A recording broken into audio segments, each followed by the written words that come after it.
wanted to be football only, business only, and that's what he's been. He didn't come in with a motto. He didn't come in with any slogan or anything like that. It was just, hey, I just want to coach football, and that's what he's done.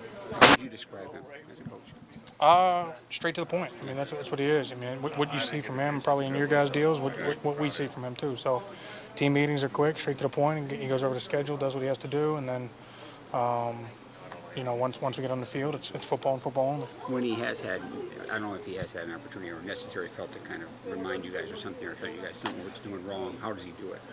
And has that happened this camp? Well, yeah, I mean, he's big on, the play doesn't go expected. Hey, let's redo it. So at this point in time, and with camp and off season and preseason and stuff like that, he's big on getting it right before we move on to the next. He seems pretty quiet when he's watching him at training camp. Perhaps he doesn't say a whole lot. I mean, what is he like in meetings and? Well, we don't deal with him very much in meetings because he's mainly with the quarterbacks and stuff. Once we break up in a position, we're positioned. But like I said, when the team meetings, he gets his point across. It's whatever he wants to get across that day. It could be. It could be something simple. It could be something football related. It could be something schedule-wise. Whatever it is, he gets it across, and we move on. Has he had to lace into the team for anything? And if so, how did he do it? Kind of what was the way he did it? No, I mean, he treats us like men. I mean, at the end of the day, we're grown men. So I think he's handling it the right way. I mean, there's been a couple things that maybe have come up, and he's just like, hey, listen, let's fix this. Yeah. At the end of the day, you're grown men. Fix it. Not belaboring the point, not yelling, just just fix it. How well do you feel after everything you've been through? Thanks, You've been ready for a long time. I mean, you rehab yourself. Yeah, no, I feel great. Body feels great. My weight's down. Probably lightest I've been since I've been a pro. Any particular reason why you did that? Just for the knee. I mean, throughout my rehab process, that was the one big thing they said. Like, cause I mean, every off season, when you're playing, you take 2 months off, you drink, you eat, and before you know it, you're 20 pounds up. And so I didn't have that luxury this off season. I was rehabbing from August through, and I just kind of told myself, okay, I didn't want to get to 320, 330 when I'm rehabbing a knee. It's not the best thing for it. So I got down 295-ish and stayed there. Mickey, what about being outside though today? Was it? Yeah, I'm about 275 now. So see what happens. I'm gonna go have a good meal. The humidity though, did it phase you at all? No. Was it humid out there? 29 degrees. Yeah, I mean, trust me, I was delusional by the time we started team period. So it was good to get that burst of air conditioning once we came back in. It's a lot different. We weren't in pads and we weren't out there for 2 hours. So it was good. I mean, we got what we needed to get accomplished today, and that's what he wanted to get done. And but we did. I mean, the hour and change or whatever that we worked, it was fast. It was up tempo. It was on the line, at the line of scrimmage. Let's roll. What do you see this practicing indoors all the time? Is that a good thing, bad thing? I mean, do you need to get outside once in a while? Well, I mean, let's be realistic here. I mean, we play 8 games indoors, and then you play another. I don't know how many more dome games we have this year. Let's say we have 2 or 3 more. So you play 10 out of 16 games indoors. So, yeah, I mean, you want to get used to what you're playing, and we're playing 8 home games obviously in this building. So that's great. And I think the only outdoor game we have in the first 5 weeks is Baltimore, and I played there for a year. And usually you could get 50 degrees in the second week of September. So you don't know. You could also get 90, but we'll see. But like I said, I mean, I think being indoors is only good for us, and you get good work. You're not drained. You go 2 hours out there, but the second half of practice is nothing. You're getting nothing out of it. Do you like this fact that Coach keeps saying the center position will be determined at the end of preseason? Do I like that? No, I don't like that. Not one bit. Yeah, no.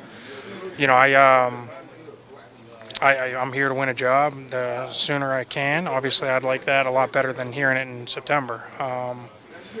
That's my goal. I mean, if you go into this job or this league or this position questioning yourself or questioning your own ability and not thinking you can get it done, then you're in the wrong sport. So until they tell me it's not mine, it's mine. Rotating first, second team, how's that been? Yeah, I mean, it's obviously not ideal. It's not what I enjoy. I mean, I started 32 games. The reason he started last year was obviously because I got hurt, right? So he did well. Obviously, I understand the competition thing. I understand what they're doing, and but I'm going to go out there and do everything I can to win it. Offensive wise, what do you guys want to get out of actually getting big games? Just curious to see. The big thing with preseason is just trying to get some continuity down. I mean, at the end of the day, this is a time to try things, especially when you got this is my 11th training camp. You got Sweezy in 9, Gilbert in 10, Hughes in 7 or 8. So you know what works. So now this is like a time where you can go out and try different things. You might try a different technique in a game in a preseason because it really doesn't mean anything. You're just trying to get better as a unit, as a team, as an individual, and that's kind of what you got to take from it. There's never much game planning that goes into it. It's just kind of, hey, here's the roster. This is the base fronts that they run. Let's see how you react. Thanks. Thank you. We did. Always good to be outside dealing with those conditions. It was warm, but not too hot. And returners having to adjust to the sun, receivers having to play the sun, DBs as well.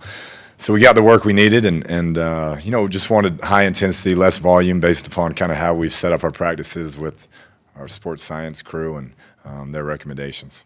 Does humidity phase you, though, coming from Texas? It does not. No, I grew up in a small town that had 2 rivers and lakes everywhere, so it was super humid.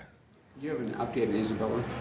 Yeah, he has kind of a minor knee issue. I expect him back sooner than later. Just put it that way. Do you think he might be back in time for the game next week? Or? We're hopeful, but we'll see. We're not going to press it on him, but it won't be anything major. Coach, how far was your hometown from the town where you coached? You've got a lot of hometown guys in your locker room, and I'm curious about the pros and cons of that. So, did it feel like you were coaching at home when you were in college? It was, because that's where I went to school, I think so. You can't get away from the game ever, because every friend, family wants to know what's going on, and they know the insides and outs of it. And so personally, it just hits you constantly. So for me here is a lot different in that regard, but I can see somebody like Kirk or Suggs with family and friends that have grown up here, have been Cardinals fans, are just completely intertwined with it. It can be pretty intense at times. There's pros and cons to it. Have you had conversations with guys about that sort of thing? Are there pros you just leave? No, I think they got a lot better deal. They're young and rich and playing pro ball, so they don't have to deal with alumni or academics or any of those things. So I think they're doing all right. You were young when you missed out on the rich part at New England. What's that? Yeah. I didn't make a lot of money. A lot of work though. A lot of work up there. Anybody stood out today? Coach, tomorrow, what do you anticipate that looking like for fans? Similar to typical practice or something a little bit different? It'll be a little adjusted. We'll have some open drives where we'll play it out. First and second teams will be thud like we've been, and then do some tackle with some of the other guys and see how that looks. But it'll be fun. It'll be spirited. It'll be quick, and we'll try to get really good work.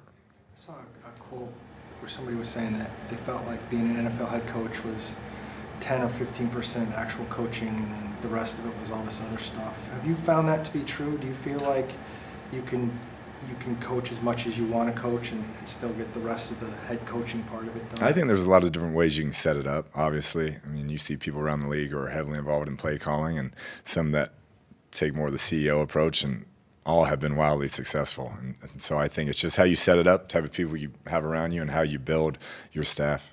Did you study those different ways, or is it just kind of how you did things in college? No, I definitely, talked to some people that I really trust in this league that have had lots of success, and kind of got a feel for how they were able to, coach quarterbacks and still be heavily involved in the offense and make it all work. Is it a matter of trial and error, though, for you? See what you feel comfortable with? There definitely will be some of that as we go along. But I after talking to those guys who've had success, it made me feel good about kind of where we're at, and we'll just kind of adjust it as we go.